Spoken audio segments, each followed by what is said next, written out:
한국의 땅에서 석유가 발견됐습니다. 마라도 서남쪽에 위치한 섬, 이어도를 아시나요? 이어도는 평소엔 볼 수조차 없는 수중섬으로 파도 높이가 10m 이상은 되어야 그 실체를 볼 수 있는 섬입니다. 이러한 이유로 이어도는 전설 속의 섬이라는 별칭을 가지고 있죠. 요즘 우리나라는 전설의 섬, 이어도 때문에 세계의 주목을 받고 있습니다. 주목의 이유는 이어도가 위치한 마라도 서남쪽 140km 지역에 세계 최대 천연가스가 매장되어 있다는 보고 때문입니다. 이 지역은 칠광구라고도 불리는 곳인데요. 1978년부터 탐사 및 개발을 시작했지만 그 진행은 아직까지도 지지부진한 상황입니다. 이렇게 세계 최대 지하자원을 두고 개발이 늦어지고 있는 이유는 무엇일까요? 바로 일본의 방해 때문입니다. 이미 우리나라는 칠광구뿐만 아니라 독도 영유권 문제로 일본과 큰 마찰을 빚고 있습니다. 뿐만 아니라 일본은 중국과 센카쿠 제도를 두고 서로의 영해하며 치열하게 싸우고 있죠. 이렇듯 일본은 다양한 해역에 대한 분쟁을 일으키고 있습니다. 일본이 고의적으로 분쟁을 야기하는 이유는 미래 에너지라 칭해지는 해상자원 때문입니다. 이미 여러 차례 독도 주변 해역에는 차세대 청정 에너지라 불리는 메탄하이드레이트가 다량 매장되어 있다는 발표가 있었습니다. 메탄하이드레이트는 바닷속 깊은 곳에 있는 불타는 얼음을 말합니다. 바닷속 미생물이 썩어서 생긴 퇴적층이 메탄가스, 천연가스 등에 의해 높은 압력을 받으면서 물과 함께 얼어붙어 생긴 고체 연료입니다. 메탄하이드레이트는 높은 압력과 낮은 온도에서 만들어진 메탄의 가스 분자가 물 분자 속에 밀폐되어 있는 것인데요. 외관은 드라이아이스와 비슷해 보이지만 메탄하이드레이트와 드라이아이스는 다른 특성을 가지고 있습니다. 불에 타지 않는 드라이아이스와 달리 메탄하이드레이트는 불을 붙였을 때 활활 타오르는 새로운 에너지 자원인 것입니다. 주로 미국 알래스카주, 러시아의 시베리아, 극지방 등 추운 지역과 깊은 바닷속에서 볼 수 있는 메탄하이드레이트는 그 전체 양을 천연가스로 환산해 볼 때 현재 인류가 사용하는 에너지를 기준으로 500년이나 더 사용할 수 있는 양입니다. 일본이 독도 영유권을 이토록 강하게 주장하는 이유에는 이러한 꼼수가 숨어 있습니다. 이렇듯 해역 지하자원에 대한 관심이 높아짐에 따라 일본은 독도에 이어 칠광구도 넘보고 있는데요. 최근 여러 연구에서 칠광구에 매장되어 있는 천연가스가 사우디아라비아의 최대 10배가 넘을 것이라는 전문가들의 발표 때문입니다. 한국 정부는 6.25 전쟁이 한창인 1952년 인접 해양의 주권에 관한 대통령 선언을 통해 평화선을 선포하면서 이어도가 한국의 관할 수역임을 확실시했습니다. 또한 박정희 전 대통령도 제주도 남쪽에서 일본 오키나와 앞에 이르는 칠광구를 한국 땅이라고 선포했고 일본도 국제법에 의해 이를 인정했습니다. 그리고 2003년에는 이어도 위에 종합과학기지를 설치했고 칠광구에 대한 조사와 연구를 지속하고 있습니다.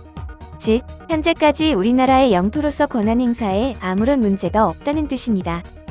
그런데 어느 순간부터 일본은 칠광구의 중요성을 간파하고 이곳에 대한 조사를 시작합니다. 일본은 일제강점기인 1938년 이곳에 대한 조사를 진행하고 인공구조물을 설치할 계획까지 했던 것으로 밝혀졌습니다. 지난 1968년 UN 아시아개발위원회는 동중국해 대륙붕해 자원 탐사를 한 적이 있습니다.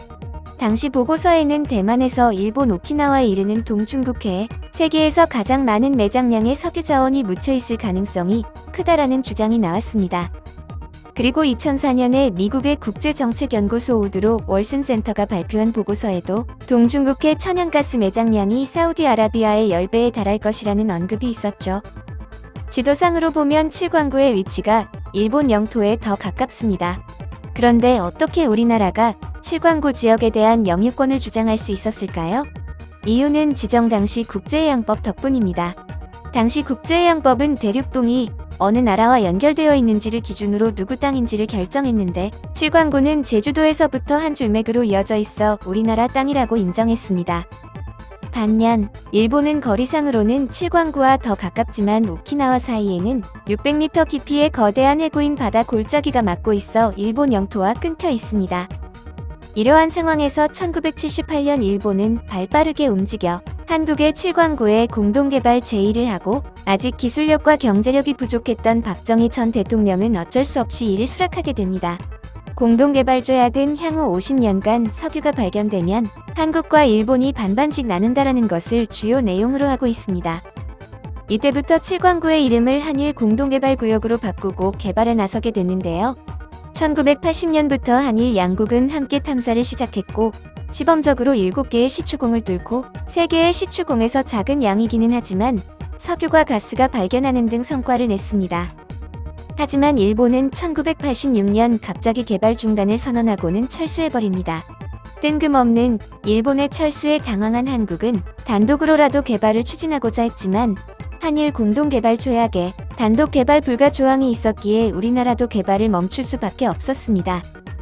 한일 공동개발 조약에 있는 탐사와 시추는 반드시 양국이 공동으로 수행해야 한다는 조항이 30년이 넘는 시간 동안 한국이 시추는커녕 탐사도 한 번 제대로 해보지 못하게 하고 있는 거죠. 당시 일본은 개발 중단을 한 이유로 경제성이 없다라고 말했지만 일본은 다른 속내를 숨기고 있었습니다. 1982년 유엔이 새로운 국제해양법을 개정하면서 200해리 배타적 경제 수역이라는 개념이 도입됩니다. 대륙붕의 소유권을 어느 나라와 연결되었는지 따지지 않고 그냥 중간선을 그어서 반반씩 나눠 갖자고 해양법을 개정한 것입니다. 이렇게 새로운 해양법에 따라 제7광구를 그어보면 95% 이상의 7광구가 일본 소유가 됩니다. 지도를 보면 일본이 욕심을 내는 것이 어쩌면 당연해 보이죠. 95% 가까운 광구가 일본 영토에 귀속되니까요. 게다가 1978년에 체결한 한일 조약은 50년 동안만 유효한 조약이기 때문에 2028년이면 종료되죠. 다시 말해 일본이 갑자기 공동개발을 취소해버린 것은 굳이 한국과 공동으로 개발해 한국과 소유권을 나눌 필요가 없다는 것이 진짜 이유입니다. 일본은 철수한 이후 지금까지 경제성이 없다라는 거짓 이유로 7광구 개발을 원천적으로 봉쇄해버렸습니다. 일본이 일방적으로 공동개발에 응하지 않으면서 2028년 7광구의 소유권이 일본으로 넘어갈 위기에 처하자 한국 정부는 지난 2020년 1월 한국이 독자적으로 개발하겠다라고 일본 정부의 뜻을 전했습니다. 하지만 일본은 아직까지 아무런 답변 없이 침묵으로 일관하고 있습니다. 지금의 한국은 바로 개발을 진행할 수 있는 탐사와 개발 기술을 갖고 있습니다. 2004년 울산 앞바다에 자리한 동해 가스전을 개발하고 가스유전을 채굴한 경험도 있고요. 이 가스전에서 채굴한 가스와 원유는 해저 배관으로 받아 수분을 빼는 등의 가공 과정을 거친 후 울산 일대의 가정과 기업체로 보내지는데요. 이 가스전은 대륙붕 탐사부터 개발, 생산까지 100% 한국의 기술력만으로 이뤄낸 성과입니다. 이제 기술력을 보유한 상태에서 제7광구 단독 개발이 더욱 아쉬운 상황입니다. 이제 고작 7년 정도 시간이 남았습니다. 한국이 일본과의 7광구 소유권에서 승리하려면 지금부터 정부와 지자체, 그리고 국민의 뜻을 모아 남은 시간 많은 노력을 해야 할 것입니다.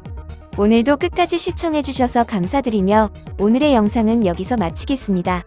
감사합니다.